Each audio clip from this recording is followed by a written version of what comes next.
This is 214 Square, US presidential election, and it's November 9th, 2024. America has voted, and we're talking about the results in this last episode on the election of 214 Square.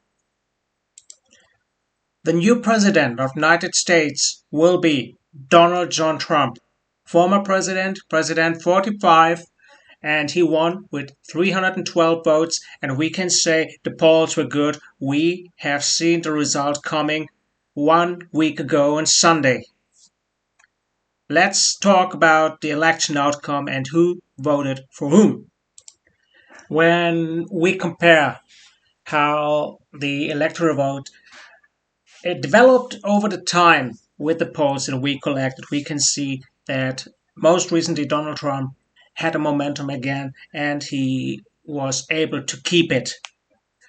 This is one of the stories that can be told. Then we can also compare it to the last elections, and here we can see that, for example, Donald Trump is almost in a similar level in the Electoral College vote as he was 8 years ago, and he definitely improved over the last election 4 years ago. This is the one part. Then results by ballot casted. Here you can see that he got less votes than 4 years ago, but much more than 8 years ago. Kamala Harris got more votes than Hillary Clinton, but still less than President Biden, and she lost the popular vote, not only the electoral vote.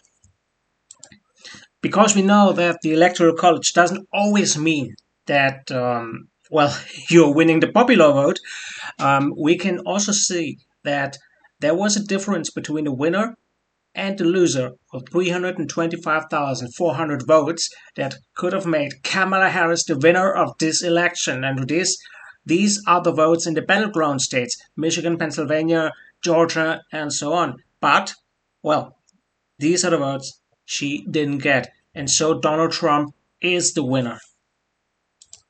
Of course, we know that Arizona at the current state is still counting, and the race has not yet been called.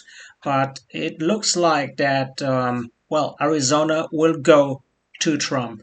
And so we can say this would be the official map of the election if Arizona is going to Donald John Trump, President 47 and also 45.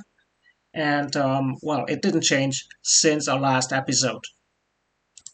And even though many states are still counting, all states but Arizona have called the race winner. And here we can already see the leanings in the different states. And then you can see it is not really blue.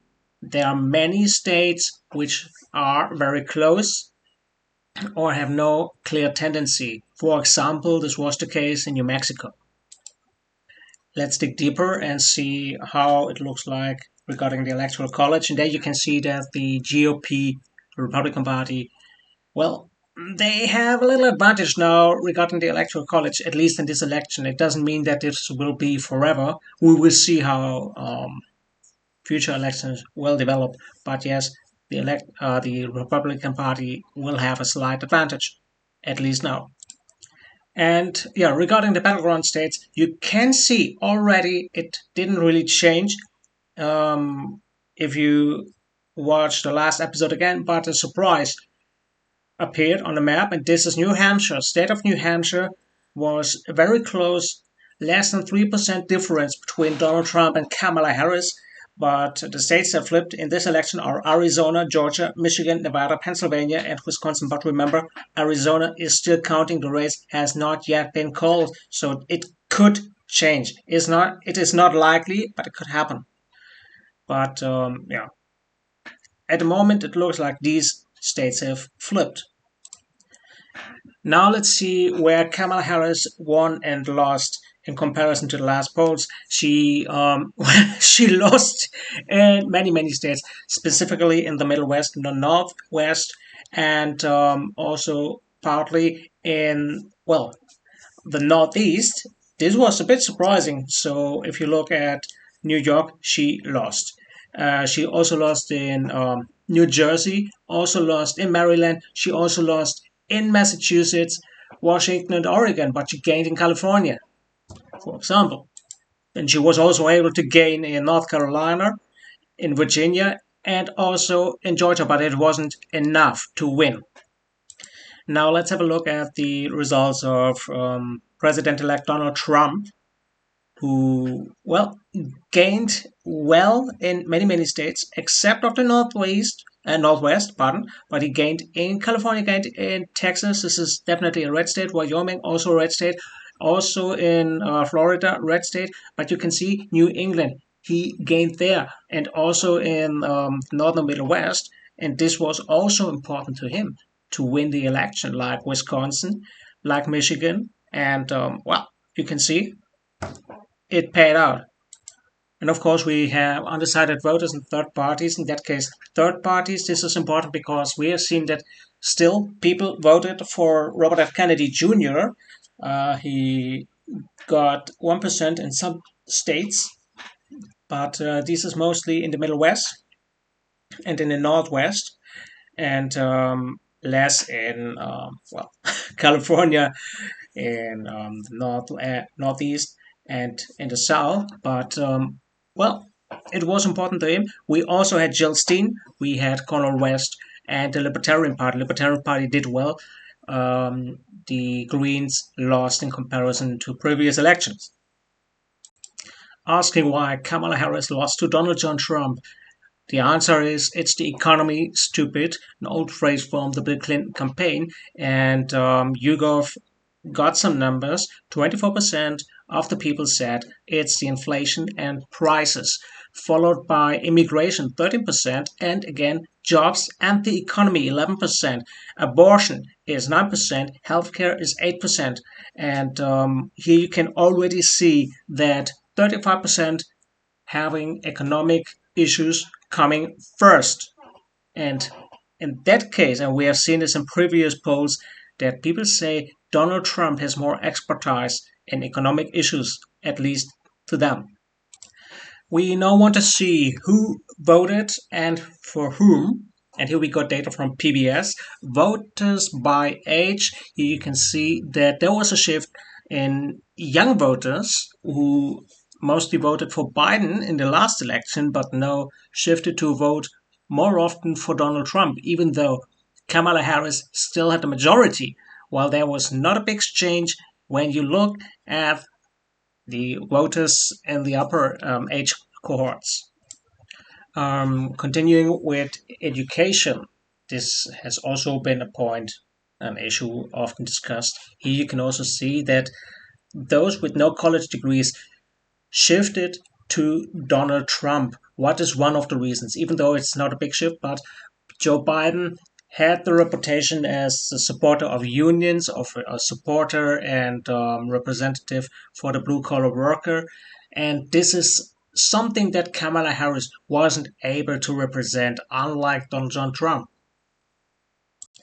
When we look at the race of the voters, there you can see that there is a shift of black voters, for example, toward Donald Trump, 8% more in comparison to the last election, and also that Latino voters shifted toward Donald Trump. There he also got 7% more, and the Democratic Party or Democratic candidate lost 8% in Latino voters. But still, you can see the majority of white voters went to Donald Trump, and this is not a big change since the last election.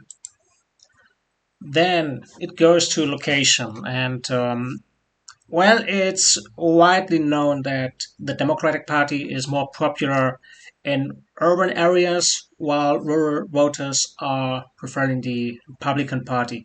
Doesn't mean that everybody in the rural area is voting Republican and upside down, but well, there's not a big change. Suburban areas are divided. There is a little difference, but nothing to highlight here. Now we look at gender and age, and here we can see a shift in young men or young and middle-aged men who are shifting toward Donald Trump. 52% voted for Joe Biden in 2020, and now it were only 46% for Harris, and we also see a shift in women, 80 to 44, and this changed by 6%, who then voted for Donald Trump. The upper age cohorts didn't really change. This is what we have already seen before. Next, we have suburban men and suburban women. Here is, well, not much to highlight. We can see that suburban men, well, tended to be more Democrat. This is shifted lightly. Same with women. Also, a little change, nothing to highlight. So we can go to the next topic here. We now only have numbers from this election, but here you can see that the majority of white men voted Donald Trump, 60%.